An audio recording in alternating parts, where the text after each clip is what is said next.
5 such brilliant speakers, each of whom I have to keep to 10 minutes, just for starters, and then to add we're now an hour late. So, so yes, when lunch is ready at 12, let's go fetch our food, and then we'll come back in and do our work. So all protocol observed. Welcome everybody in person and online. I'm Dr. Yvette Abrams, Director of the Simon Coy Center at the University of Cape Town.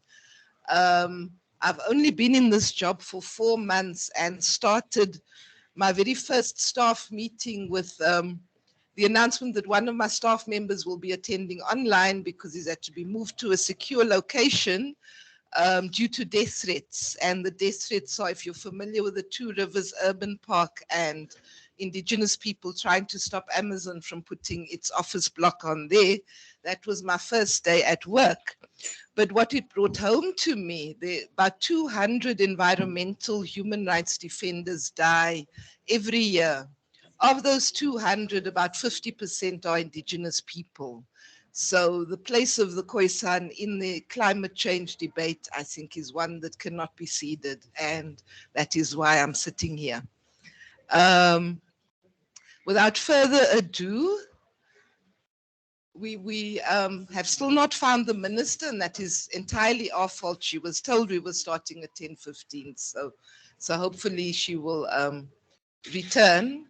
But in the meantime, may I call on the Commissioner of the South African Human Rights Commission, Commissioner Sibanyoni, to start and deliver your 10 minutes.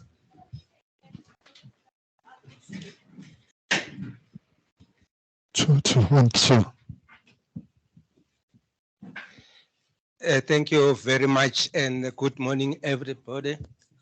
And there is a prepared presentation from my office, and then I will just speak to it so as to be within the 10 minutes to respect the time. And it starts by the gratitude for the invitation. I won't delve with that one. And then thereafter, it moves to the brief reflections on climate change and human rights. And let me offer some brief reflections on climate change and human rights. And according to the World Organization, the World Health Organization, climate change is the single biggest health threat facing humanity.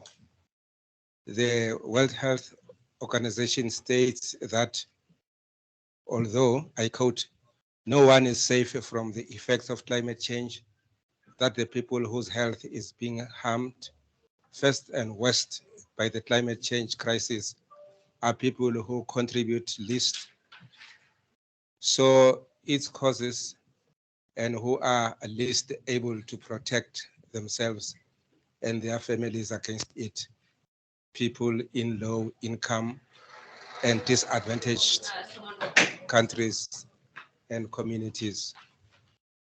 Then it deals with climate change according to the World Health Organization, that it threatens to undo the last 50 years of progress in development, global health, and poverty reduction, and to further widen existing health inequalities between and within populations, severely jeopardizes the realization of universal health coverage, compounds the existing burden of disease by exacerbating existing barriers to accessing health services, affects the social and environmental determinants of health, clean air, safe drinking water, sufficient food, and secure shelter.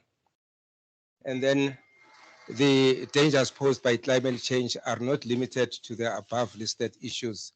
Climate change is, moreover, leading to death and illness from increasingly frequent extreme weather events, such as heat waves, storms, and floods, the disruption of food systems, increases in food, water, and vector-borne diseases, and mental health issues.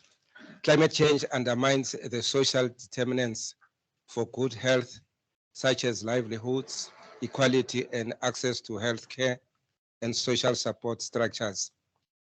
These effects of climate change disproportionately affect the most vulnerable and disadvantaged, including women, children, ethnic minorities, poor communities, migrants or displaced persons, older populations, and those with underlying health conditions.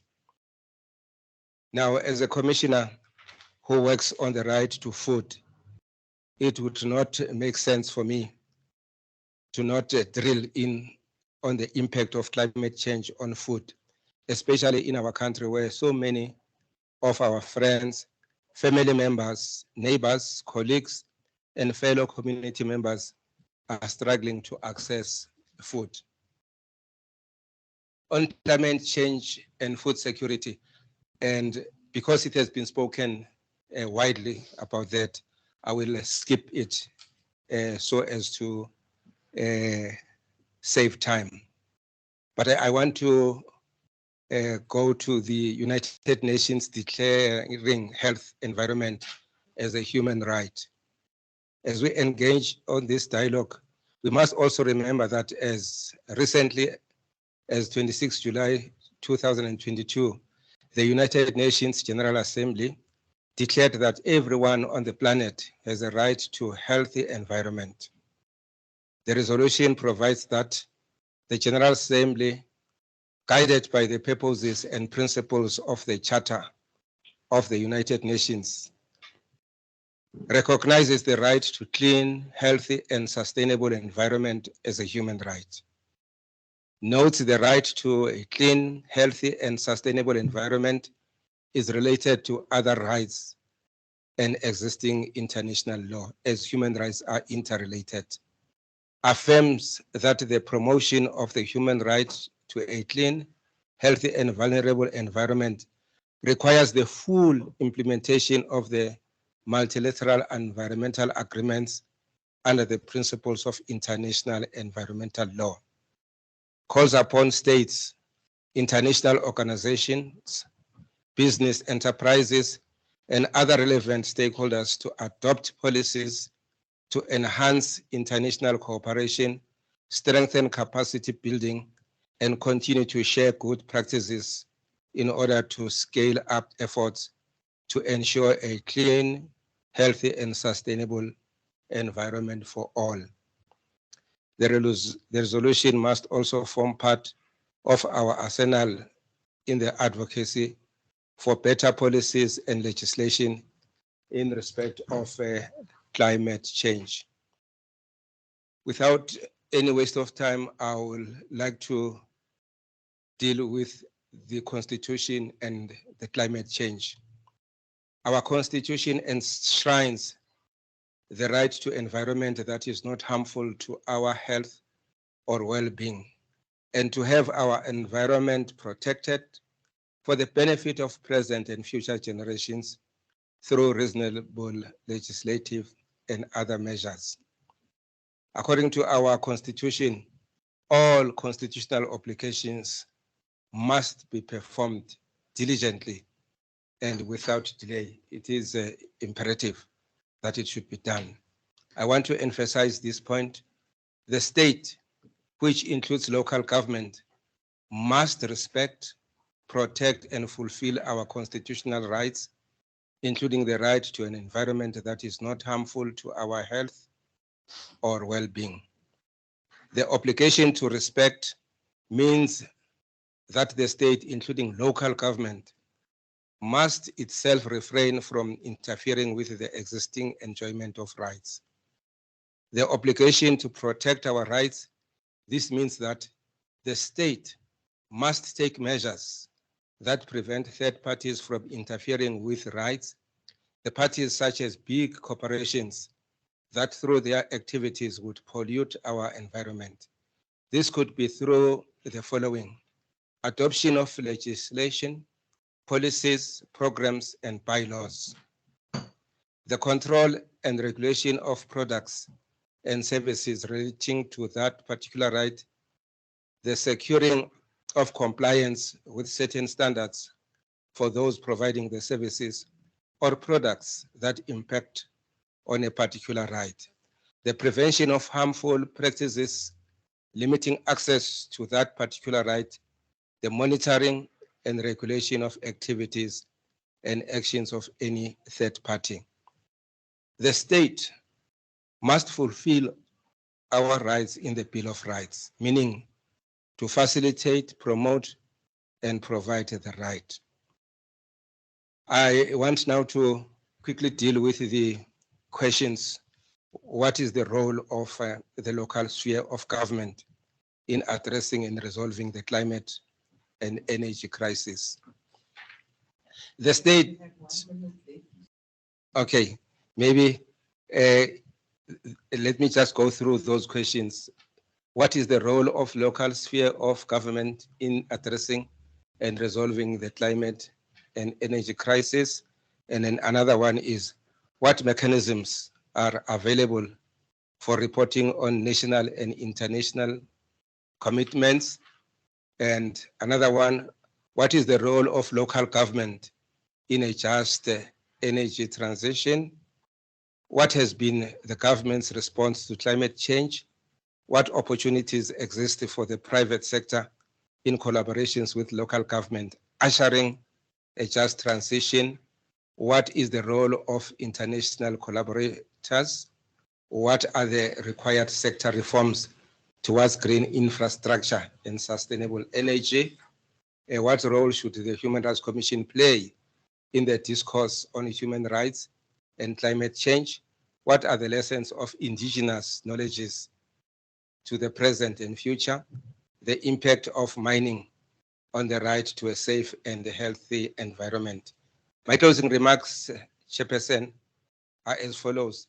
The magnitude of the challenge of climate change facing the country and the rest of the world calls for a concerted, coordinated, and cooperative national effort in which government, in each of its three spheres, and the panoply of resources and skills of civil society are marshaled, inspired, and led.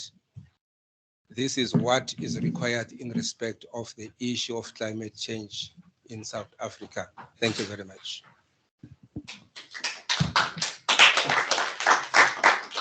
Thank you, Commissioner Sibanye. Thank you. That was an excellent kickoff.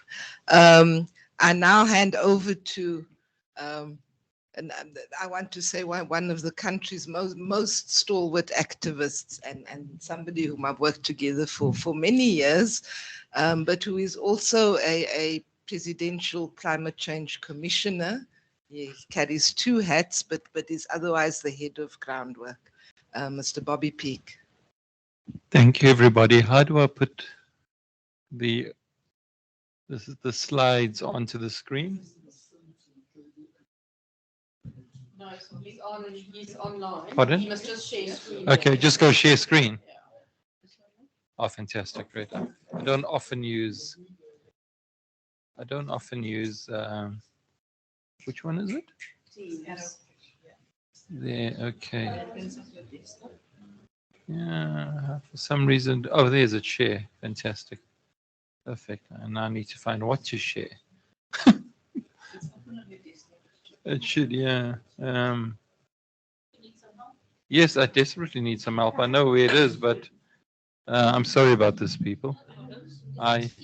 It's in Teams, so I need to share this, but I don't. Give me a minute.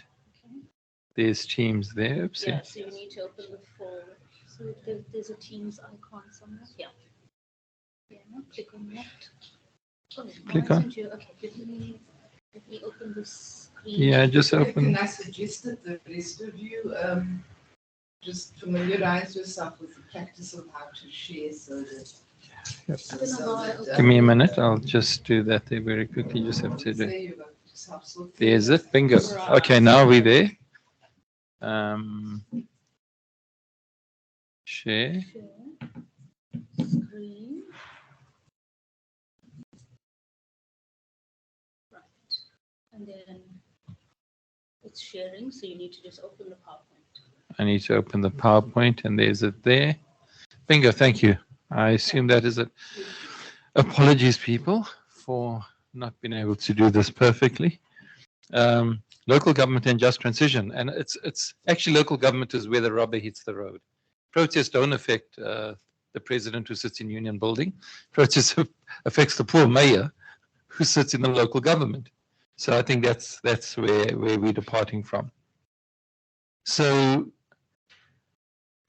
the conference is looking at the challenges of local government, just quickly going over the objective, and this session specifically is looking at the promotion of a health and safety environment, a safe and healthy environment, and climate change. Yvette, thank you for all protocols observed, people. Apologies, I just got panicked and I wanted to go straight into it. All protocols observed, commissioners, fellow citizens, and Yvette. I'm glad you raised that, Yvette, in the beginning, around the Amazon and the activist. Mafikile, the Nuhushlim Guni, Robbie Mokhalaka, and the Marikana workers. If we don't get this right in this country, if we don't stop impunity, and if we don't stop the murder of activists, we're never going to get a just transition, and that's really important.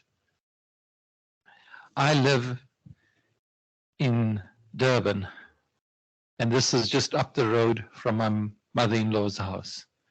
My mother-in-law's house was flooded with a mudslide up to just below my man boobs.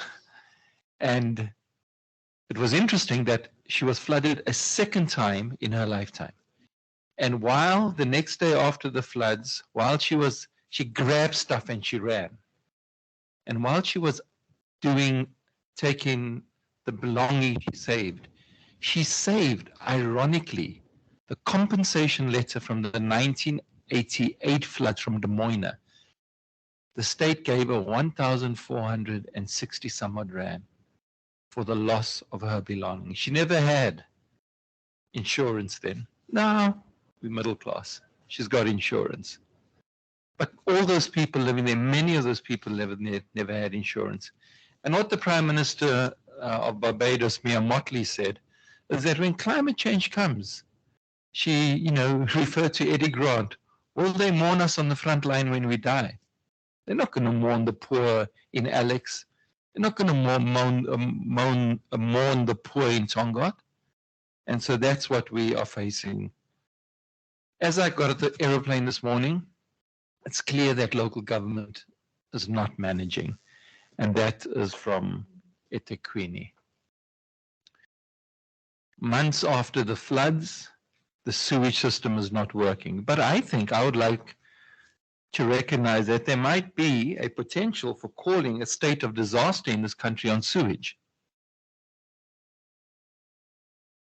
Just up the road from me, I drove past a sewage manhole next to a hospital that prior to this was probably leaking for 4 or 5 months.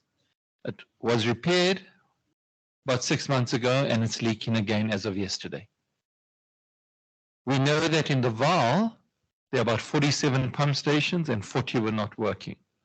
We know in Durban, raw sewage is flowing into the river. So we are in crisis. And when climate change hits and it takes out what little sewage we have left, cholera epidemic is knocking on our doors. And we know what happened in 2001 when we had a cholera epidemic. Let's reflect briefly on where we are in South Africa. We have the Bill of Rights that says we must have an environment that is not harmful to our health and well-being. And it also says that we will secure ecologically sustainable development, and it's the only place in the Constitution where development is defined. And the use of natural resources while promoting justifiable economic and social development. Not when we get money.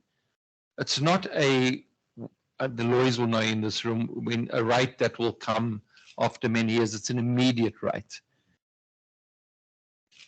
And we took, unfortunately, Minister Creasy came into the ministerial role, and 3 days later we took it to court. Because in 2003, or 2005, sorry, when we wrote this report, we said, when we looked at the balance of rights, we said that by thinking of the word while in the Constitution, it means that environmental justice and environment a clean and healthy environment must be delivered immediately. And Judge Collis, when we took the minister to court for not taking action on air pollution in the Highveld, Judge Collis conferred with us that it is correct that people must have access now to an environment that's not harmful to their health and well-being. This came on the 19th of March, the day before the weekend, the Human Rights Weekend. Quick overview on long-term adaptation scenarios that the department did. The built environment in urban area and rural areas will be faced with serious climate change challenges. Heat waves, droughts, and heavy rainfalls and violent storms are coming more regularly than they did in the past. And when these things happen, the rich tend to then draw more energy down for a variety of reasons, whether it's air conditioners or not. But the poor, they are most vulnerable because they don't have electricity, water, and sanitation. Those photos I showed you, there are still people living in community halls. There are still people, grannies who lost their children, and those children have not been found.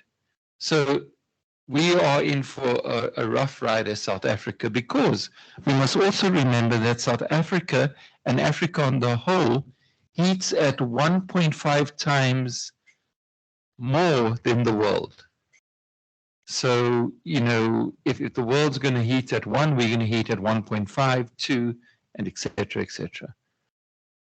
So children and the elderly are more susceptible to illnesses and you know, heat stress, et cetera. And the vulnerable, South Africa's apartheid geography made people vulnerable, and they still are today. And so what would happen is a school would wash away, because you think, you know, what has education got to do with climate change?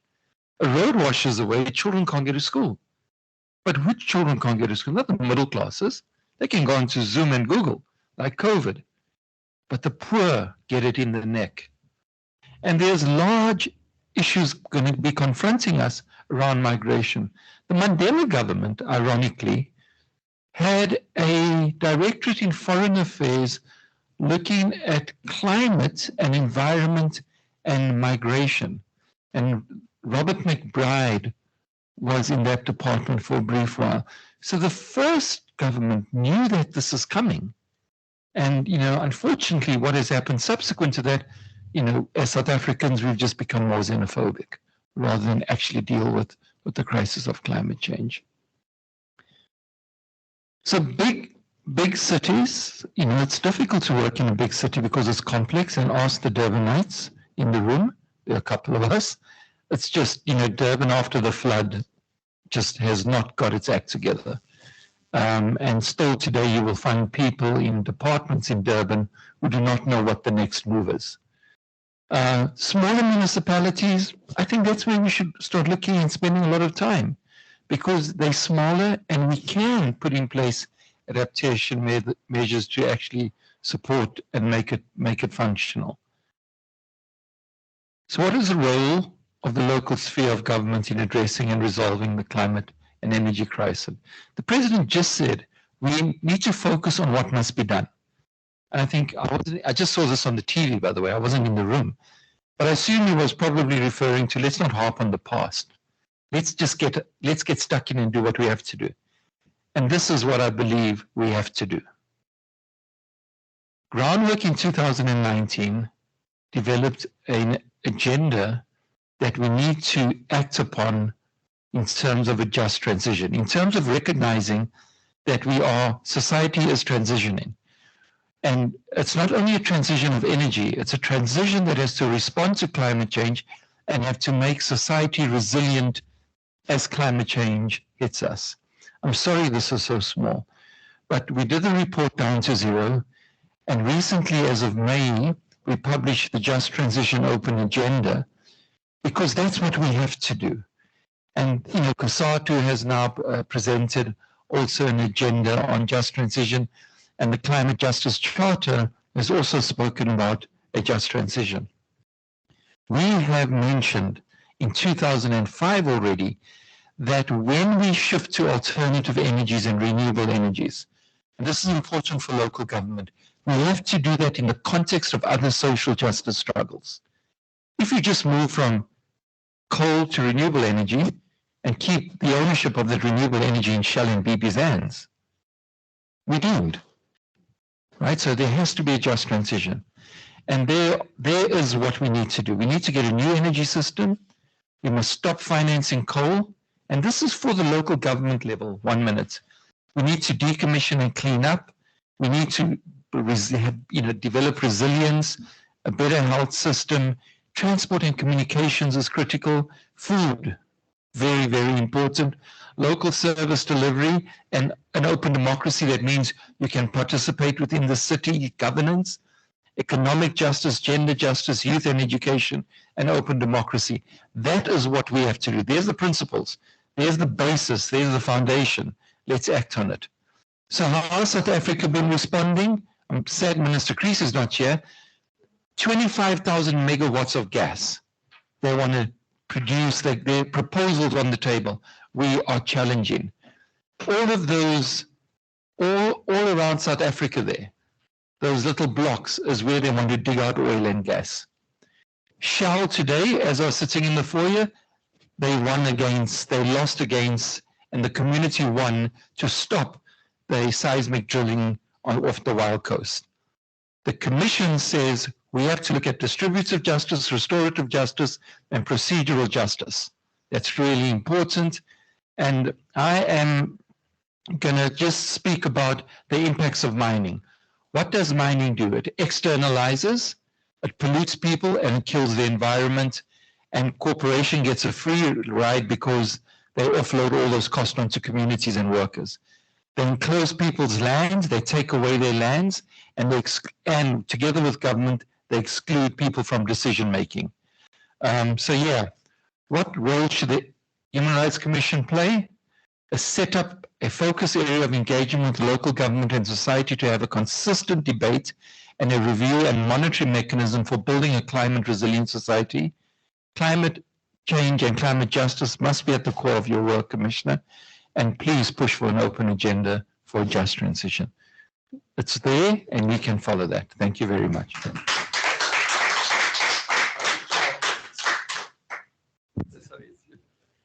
Thank you so much, Bobby.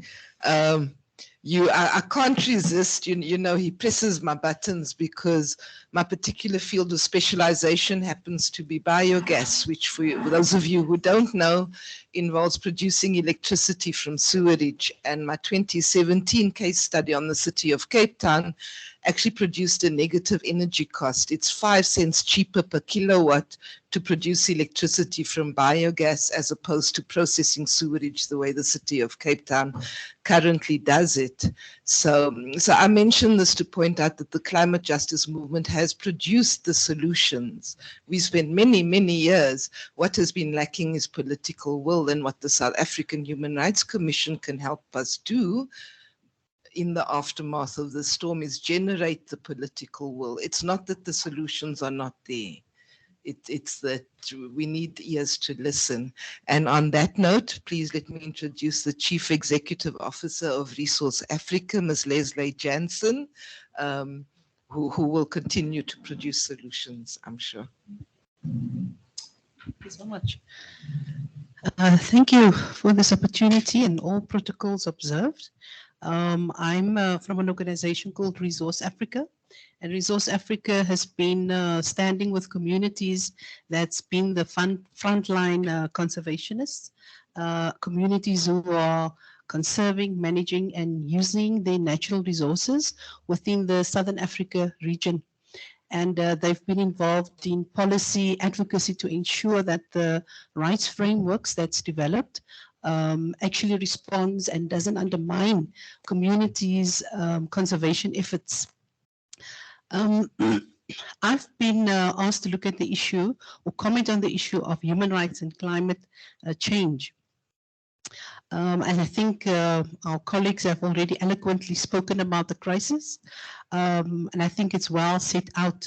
The particular comment that I would want to just draw our attention to is the fact that our international and regional policy frameworks, in particular, I would like to reference the Kigali call to action, which recently happened in Rwanda, where 2,400 African representatives came together from 37 African countries.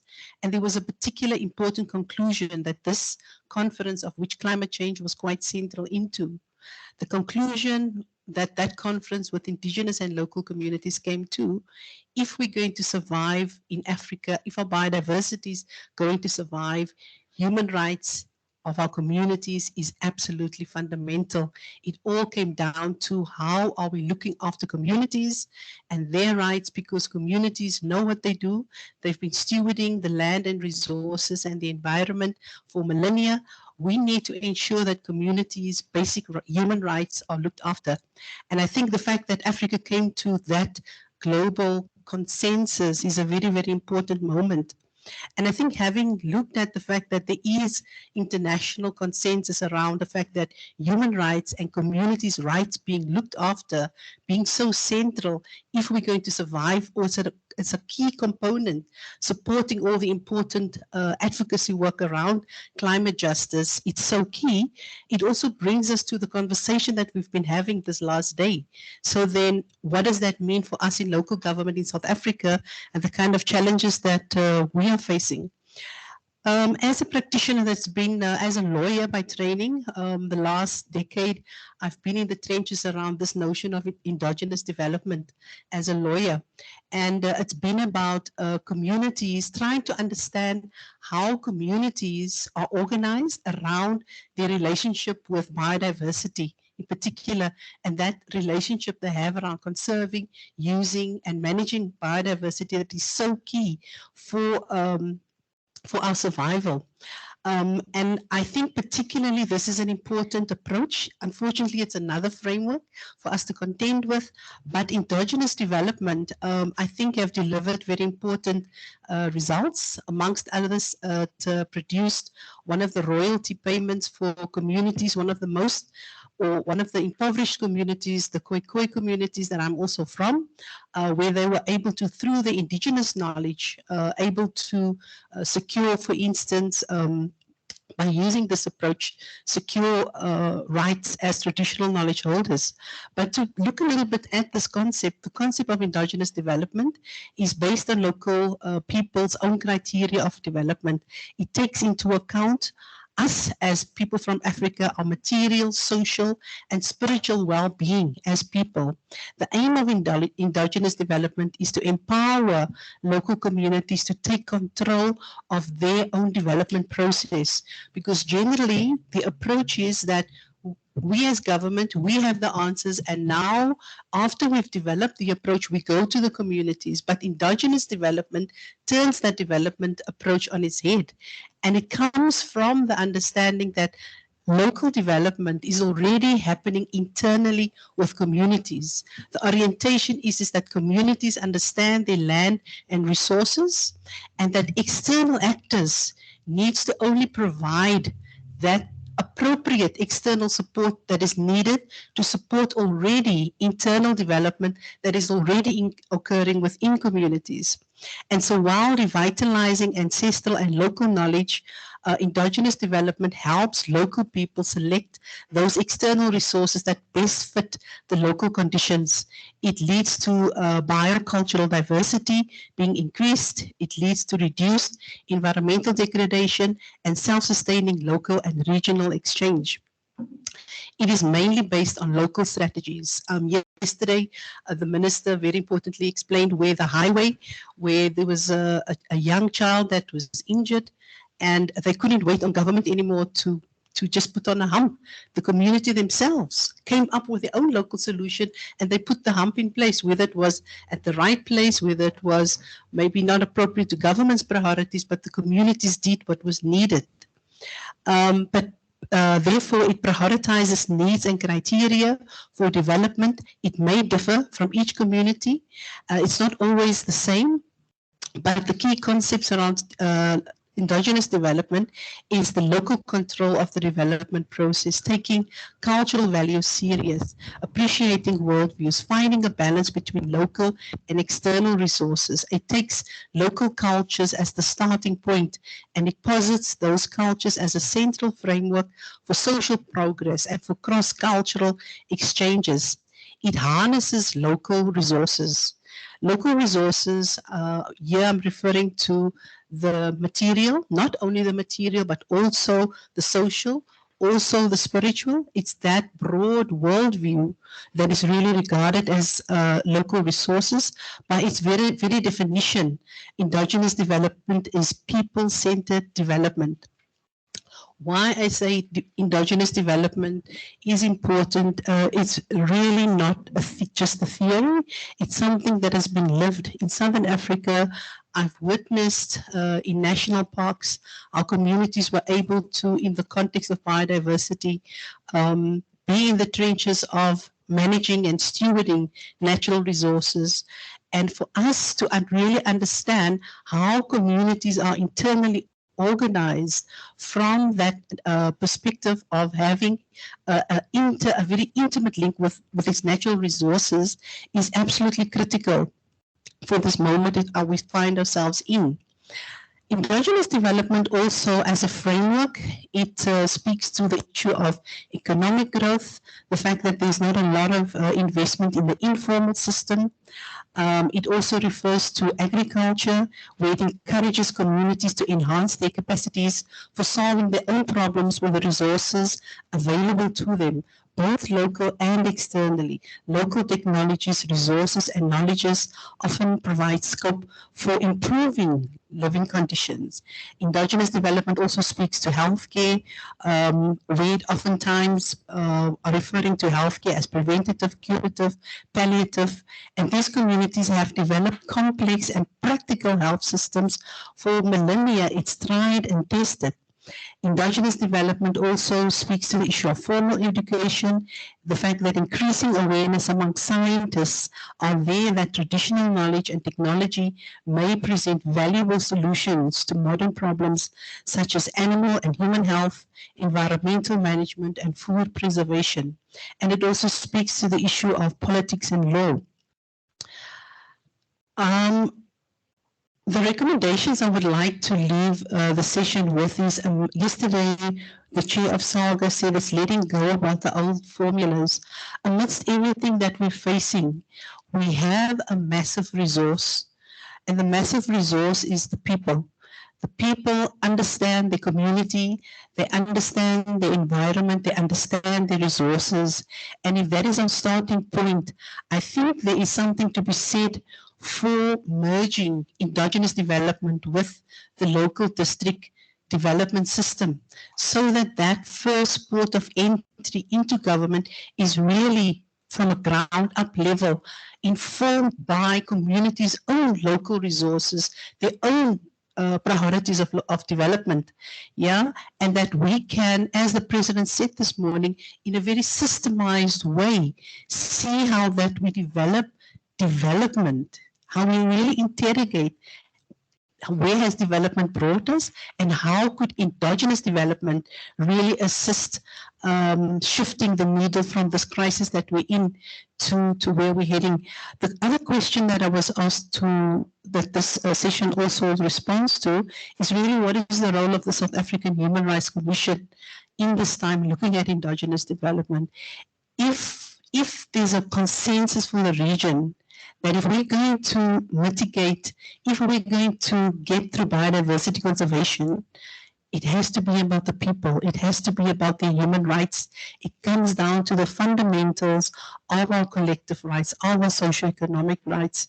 It means it's key for the South African human rights to guide our government, to advise them, for us to reinterrogate definitions such as development, for us to understand how at a systematic level we can really from the ground up look at how do we understand communities, not bring development to them, but advise government that development is already occurring within the communities. But for that, we need to understand what is assets from their point of view, how do they give consent, very importantly, how are they organized, and how do they see their environment and their relationship in it.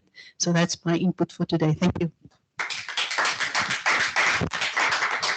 Thank you very much, Leslie, and you were exemplary in terms of time. I just want to mention that both the United Nations framework framework convention on climate change and also its gender policy emphasizes the role of indigenous knowledge systems in providing resilience and supporting adaptation, and perhaps what it's not that obvious is indigenous knowledge systems reside in indigenous people. If you can't protect the indigenous people, you're not going to have indigenous knowledge systems. So for everyone we lose to a flood or a heat wave, I mean, I can't describe what it's like in the Kalahari, where already the old temperature was maybe plus 44 in summer. 1.5 is kind of just the margin between survivability and extinction. And so if the South African Human Rights Commission could possibly look at those two work streams, you have already one on indigenous people, and look at the flashpoints where it coincides with climate change, then I think you will realize that there's something very dangerous going on. With that, I'd like to hand over to Mr. Charles Simani from the Cooperative and Policy Alternative Center. Chairperson of the session, Dr. Abrams, commissioners, good morning to everyone. Chairperson, climate science and our lived reality has made it clear that the climate crisis is here and now.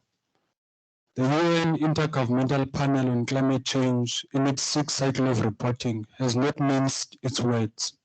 It has stated clearly that we have to take action now to avoid the worst of the crisis. Working Group 2 on Impacts, Adaptation and Vulnerability stated that some impacts of climate change are now irreversible due to feedback loops. Climate science and the climate shocks that we are seeing from Europe's worst drought in 500 years, China's worst drought on records, the floods in Pakistan and other climate shocks, they simply do not support the often spoken about target of 2050. That is simply too little and too late. 2050 is a political target. It is not a scientific target.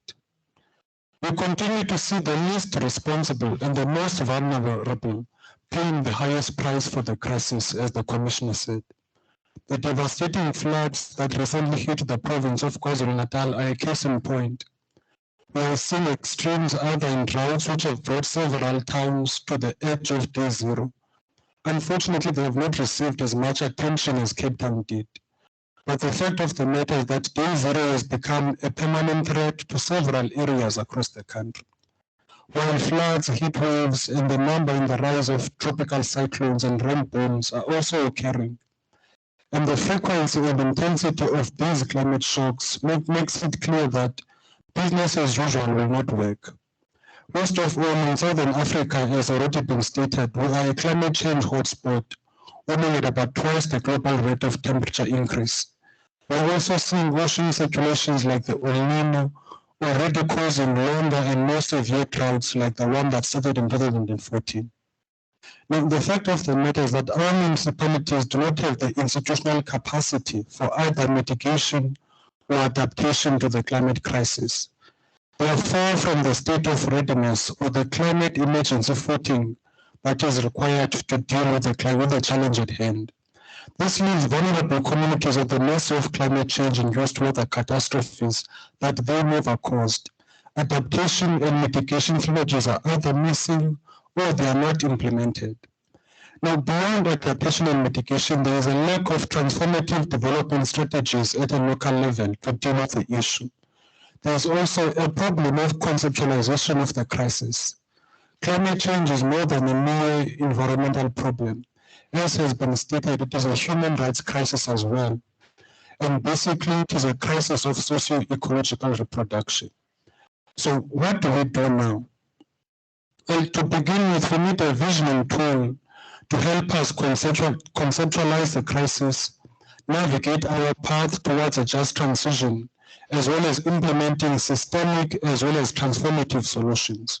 Now, the Climate Justice Charter is such a tool. The Climate Justice Charter is the first charter in the world dedicated to climate justice and the just transition. It is inspired by the Freedom Charter and its goals.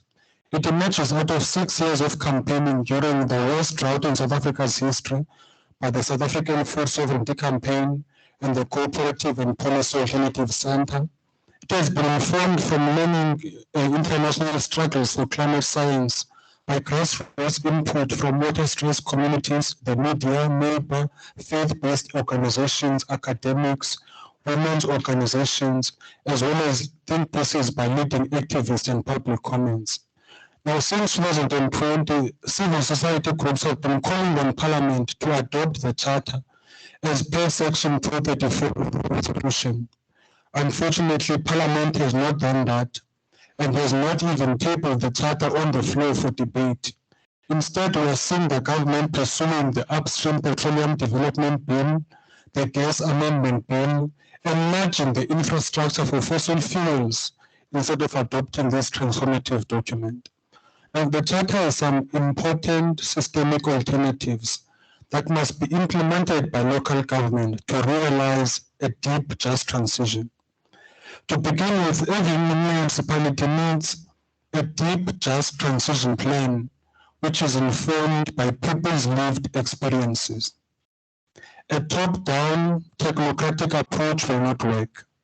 Just transition plans must be developed through democratic planning, and they must be enforced by the peculiar lived experiences of people in those areas.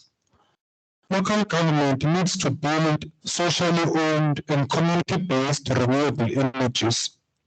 We must question whether or not the private sector is capable of delivering a just transition. A transition where the rich get richer while the poor get poorer is not a just one. Also, a transition where women continue to be the focus of a collapsing society is also not a just transition. Also, through a holistic conceptualization of the climate crisis, local government needs to prioritize food sovereignty pathways. This means local government should not conceptualize the just transition merely on the basis of an energy transition. It is more than that. The current industrial food system produces hunger, as we are seeing in our country. It uses water inefficiently, despite the fact that South Africa is an arid country with very high levels of evapotranspiration. It destroys nature by the use of agrochemicals like insecticides, pesticides, and fertilizers. And it contributes to our greenhouse gas emissions. That means local government needs to prioritize small-scale agroecological farmers, small fishers, as well as working to improve the conditions of informal traders who supply 70% of the vegetables in low-income families. Local government needs to prioritize eco-mobility and clean energy public transport systems. The reality is that not everyone will have an electric car. There simply aren't enough minerals in the world to make that a reality. An electric car requires 6 times the mineral input of a fossil fuel car. So instead of pursuing single electric cars, we need to prioritize clean energy public transport systems. A deep and just transition requires a focus on zero waste through building solidarity economy. Now, this is important, especially in dealing with the crisis of pollution. Municipalities must protect their ecosystems and biodiversities.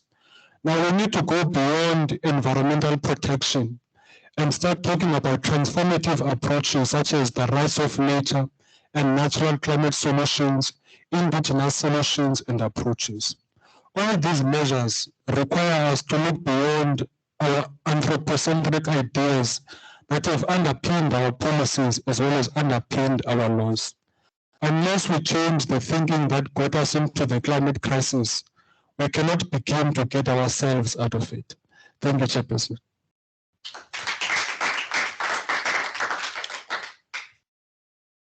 Thank you, and also exemplary in terms of time. I'm so happy that the space is now shifted to the youth, because quite obviously the youth are the worst affected by climate change. What happens now is nothing to what is going to be seen in 2070 or 2100, when our generation is not going to be around.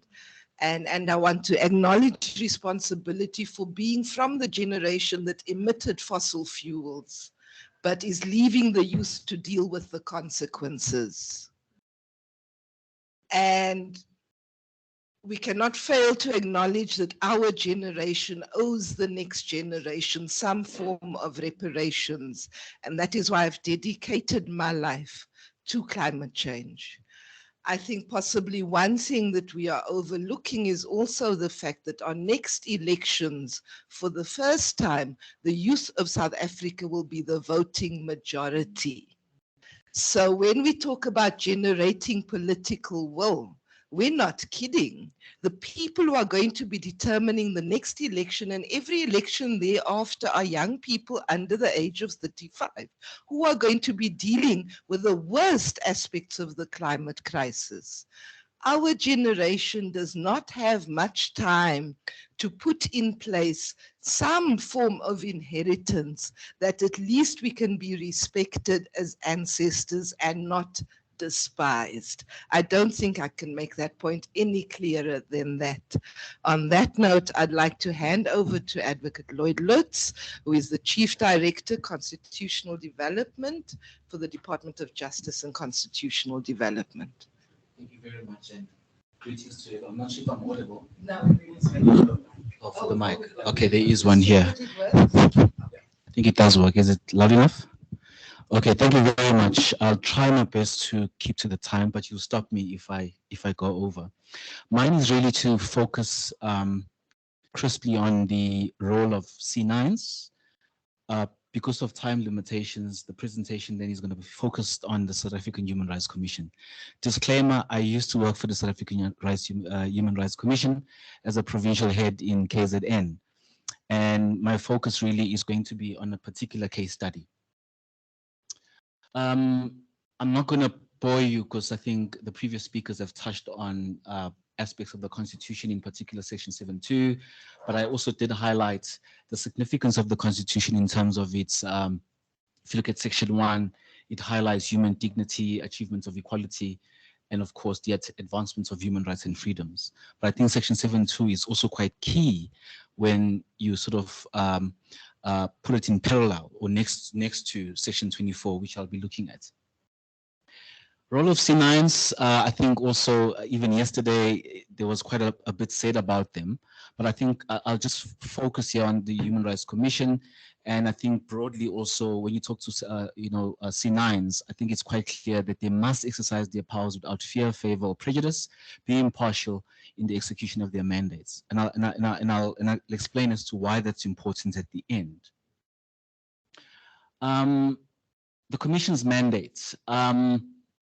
It's also been traversed. There's a promotion mandate, a protection mandate, and I think there was also some element or some focus yesterday on the monitoring mandate in terms of what the Commission should be doing at local government level.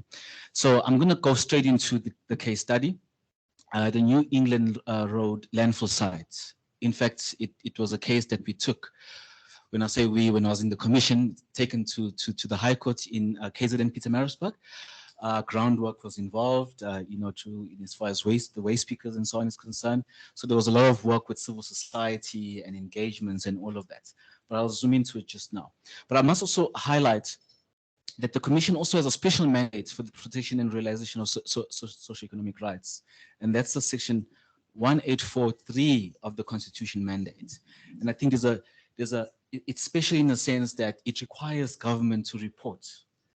And you'll see in terms of how it's framed, because it says that, the Commission must. And in my view, maybe the question really that should be put to the Commission and to everyone is, whether the commission is actually in breach of the constitution by not fully realizing that particular mandate. And I think my view, if I had to answer that question, would be yes, it is.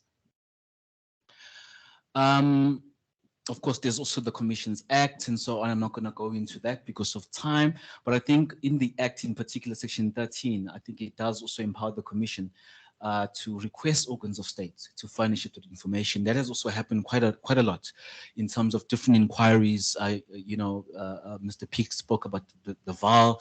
Mr. Jones is sitting next to me here, did the VAL inquiry and many other inquiries, including the national inquiry on the July unrest. We were actually exercising that particular, and we got government to actually, and I think the commission is respected because government, the executive does come through in terms of, complying with requests. But of course, there's also the elephant in the room, which I think, I believe it's still before the courts. The jury's still out there based on the EFF judgment, which actually stated that the public protector as a C9, its remedial action is binding. So there was, I think there's also academic and other views as to whether a purpose of reading of that particular judgment, whether it actually means that the commission's findings and recommendations are also binding. I think there was a recent case that said it's not, and others are saying it is. Let's just go straight into the landfill site. As I'm now in 4 minutes, I wanted to read the entire paragraph 108 of the judgment, where Judge Sigwaban basically stated that at the end said, I believe that the commission, its team of investigators, legal reps should be commended for taking up and highlighting the issues surrounding the landfill site in the public interest in order to vindicate the constitutional rights of its citizens. The issue of the landfill sites is but a microcosm of the many problems facing the citizens of Pietermaritzburg. This municipality, like so many others in the country, has simply lost touch with its citizens. The officials who are in charge of the municipality seem to have forgotten that they are there to only serve the interests of everyone who live and work within the municipality's jurisdiction. This is why they employed hardworking taxpayers, ratepayers expect nothing more and nothing less. From a city of choice, the municipality is largely incompetent, inefficient, and inept officials. I mean, that's powerful, have literally turned this city into one of filth, grime, and degradation. This has to stop.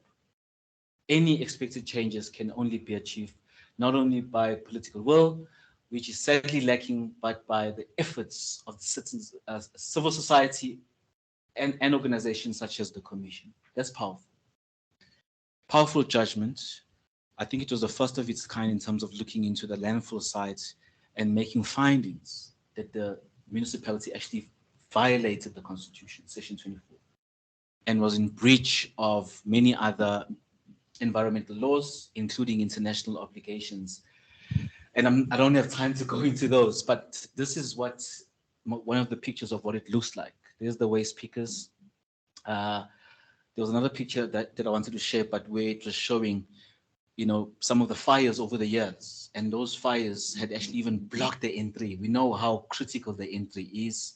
Schools had to close. People were complaining, of health issues, etc., etc. So massive impact over the years. We focus on 10 years in this judgment, but it spans over 15, 20 years, the challenges. What was the case about really? The theory was it was purely a constitutional issue. We were looking at ensuring that the vindication of the rights is achieved. We wanted a declarator to ensure that the municipality is found to have been in violation, because this was critical. Message has to be sent out there, but also more importantly, there was a special remedy that we wanted, which was a structural interdict. And linked to that, we wanted the competent authority, which was the Department of Environmental, it's ETIA, Economic Development, Tourism, and Environmental Affairs, right? They're the competent authority in as far as ensuring that they issue compliance notices, etc., because they have a waste a license. Now, there were other strategies that were utilized in getting this matter to court. And part of those strategies, of course, was advocacy, hence the issue of civil society being involved. The business sector, the chamber was involved. And there was also a petition. Over 17,000 people. I don't have time to read some of what people are saying they've suffered, health issues, medical bills, etc., etc. Impact in schools, like I said, there was also a case of someone who literally lost their livelihood because their business shut down because of the impact of what was happening in the landfill site. You can imagine those that are acutely affected, a township right next to the landfill site, Esobantu, and other areas, suburbs, hugely affected. Not going to go into these, but I'm not going to go into these, but really, it was really about the breach of Section 2024, other environmental laws, etc. Now, this is a few days ago. Waste pickers, 168 of them arrested. Same landfill site. This is after getting the structural interdict, which is still in place. After getting the action plan with the municipality, in fact, had said at the door of the court after the pronouncement on the 21st of June, saying that the plan will be ready in a month's time. It was only submitted 8 months later, only approved 9 months later. To date, as we speak now, the department, ETIA, is going to be conducting an audit. They're going to pronounce as to when that's going to happen because there are still challenges. So people are still able to access it anyhow. Waste that's coming in is not really managed. There's no, what is it called? Yes, the waste bridge is got challenges, but there's also no the proper sorting. There's also opportunities. People are talking about the role of the government. Sorry, the role of the business sector. I'm sorry, I'm speeding up because I'm worried about time. Yeah, I want to just move into that. Corporate governance has been highlighted. It failed in this matter. This municipality has been under administration, I think, for three times. IGR, MECs, premiers, all said, no, we're getting involved, we're going to solve. So it was just talk that resulted to naught. That's why, I mean, even the judge took quite exception to even the municipality actually trying to, in fact, they were actually opposing the matter. Promotion and protection, I'm also highlighting the role of civil society. Department of Justice, of course, we work quite closely with the Human Rights Commission, not only because the budget is coming to the department, but also there's many, if you look at the UPCAT, the implementation of the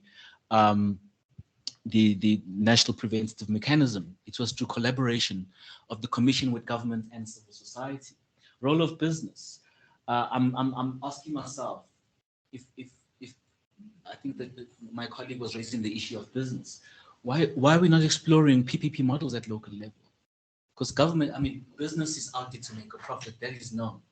But the sort of PPP models have worked at provincial level. KZN Health, you look at the Chief Albert Lutuli Hospital, it's one of the best hospitals, PPP model. But I think there's also an opportunity. Business and Human Rights, Companies Act is quite clear, Section 7, talks about business having a role to promote human rights. Currently, there is a draft binding, not bonding treaty on business and human rights. I think it's on the 3rd draft. Already, there's discussions. So there's going to have to be a South African mechanism on that. So the business sector has to be brought on board. The business sector, in fact, that particular draft treaty and the guiding principles, they speak about transnational companies. My colleague was speaking about companies trying to explore and to do also. So these are foreign companies. So this treaty is going to be, I think, a game changer. But there has to be political will also to ensure that we ratify, etc. Revive Section 1843. The Commission has to do that. Why? It's powerful. It says the Commission must require relevant organs of state to provide. Perhaps they talked about comprehensive monitoring mechanism. I think if the Commission is going to wait for government, is going to wait for the Department of Planning, which doesn't have any legislative, the Commission has a powerful constitutional mandate. I think the last report that was issued by the Commission, I think was I stand to be corrected, 2015 or around somewhere around there. I can't remember, but it's a while back. socioeconomic rights. Look at that. It's powerful. It talks about housing, healthcare, food, etc.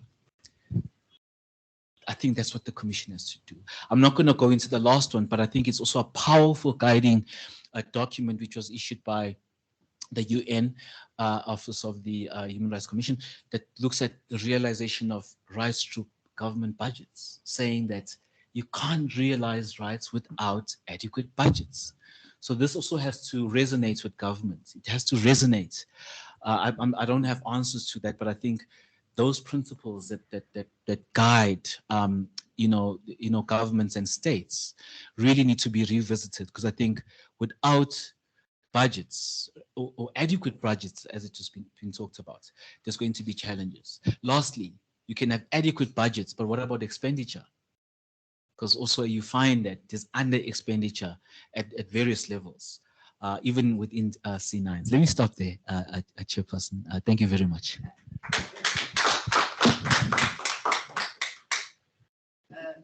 Thank you very much, Lloyd. You've certainly given us a powerful legal grounding for a just transition. I think it's very justified to pay some attention to the question of where must the money for just transition come from, and there are many models to look at. I mean, I can think of NUMSA, for instance, that's invested in a windmill or two in the Western Cape. They're very interesting models. My personal take on that is look, there's something called a corruption dividend. You know, when a government has been so corrupt, simply the steps we're taking to reduce corruption leaves money that can be invested in. It's a sad thing to say, but and I believe the current estimates are anywhere between 10 and 30% of our current budget, which is a pretty sizable chunk of money. And again, you know, bring some of the SAHRC's work streams together. Sometimes it's work that we're already doing that we just need to connect the dots. But yes, it's something that we need to continue to highlight and discuss. So thank you for bringing that to light. It is 12:01. So may I ask, you've been such a good commission, may I ask that we go fetch our food and come back and have a working lunch, because we have to produce a report for plenary. And you're not going to leave me to do that on my own, right? It's such a nice commission. So will we be back here maybe 12:15, 12:50? Thank you so much.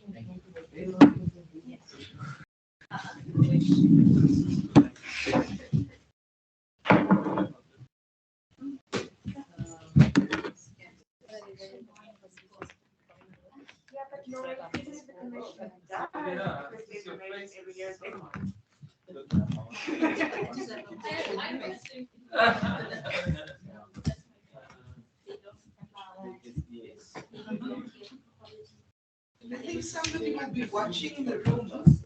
So will you be staying here so we can leave our things? I think I don't have to follow away. It's really great. So this is But lawyer, yeah, but you know, as a non-lawyer,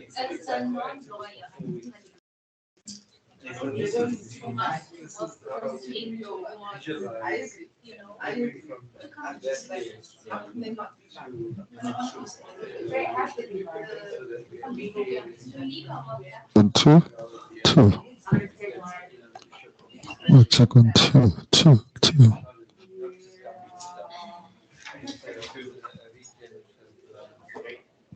I think your work was really strong. Two. We'll check on two.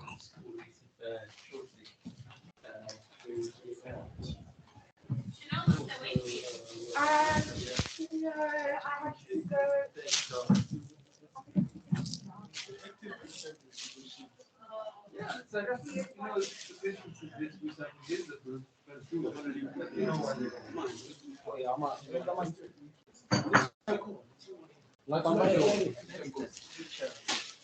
Yeah, do you think you have a few days? Yes. Thank you so much for raising such a great question. I think our students really that's what's bothering me about the conversation. It's all about us. And we just. Within the constitution, Yes. protecting the environment, present. Yes, and then you see, yes, and then you see like if we had resorts on, put like animals, ecosystems. We are so far from that, especially when you bring a neighbor. Yes, and I'm hoping everyone's bringing vegan food. Otherwise, what are we talking about?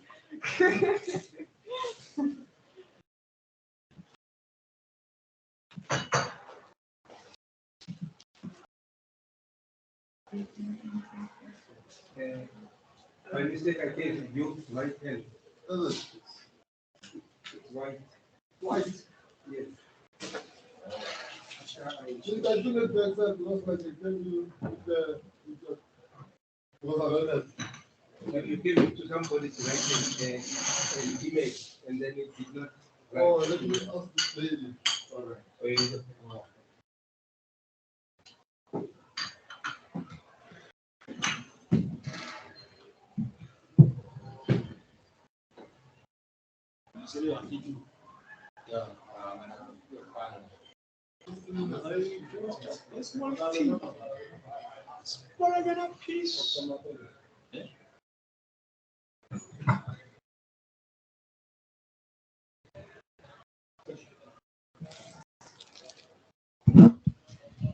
So, let's check on two.